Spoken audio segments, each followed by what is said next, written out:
दोस्तों, हम आपको भारत के आध्यात्मिक ज्ञान की कुछ ऐसी कहानियाँ सुनाएंगे जिन्हें बहुत कम लोग जानते हैं। पहली कथा है माँ शक्ति की। माँ शक्ति के अनगिनत स्वरूप हैं। कभी माँ दुर्गा, कभी माँ काली, कभी माँ लक्ष्मी, कभी माँ सरस्वती। लेकिन इस बार हम शक्ति के उस विशेष रूप पर ध्यान देंगे जो कथा और करुणा दोनों में अद्वितीय हैं। माँ सती। कथाओं में कहा गया है सती दक्ष प्रजापति और उनकी पत्नी प्रसूति की पुत्री थी। कुछ अन्य ग्रंथों में दक्ष की पत्नी का नाम विरणी बताया गया है। दक्ष की कुल 24 कन्याएं थीं और प्रत्येक कन्या किसी गुण का प्रतिनिधित्व करती थी। उनमें से सती, जिन्हें सत्य की मूर्ति माना जाता है। लेकिन यहाँ प्रश्न उठता है, दक्ष कौन थे? उनकी कथा को समझे बिना हम माँ सती की गहराई को नहीं समझ सकते। पुराणों में कहा गया है दक्ष ब्रह्मा जी के मनस पुत्र थे। अब ब्रह्मा जी कौन हैं? हिंदू त्रिमूर्ति में ब्रह्मा सृष्टि के रचयिता, विष्णु पालनकर्ता और शिव संहारकर्ता माने जाते हैं। शिव पुराण की कथा कहती है, पहले केवल एक अनंत शिव स्वरूप खंड था जो संपूर्ण ब्रह्मांडीय ऊर्जा का प्रतीक था।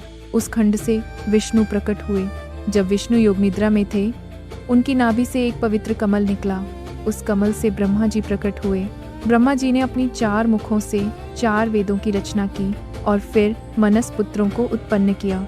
उन्हीं मनस पुत्रों में से एक थे दक्ष प्रजापति।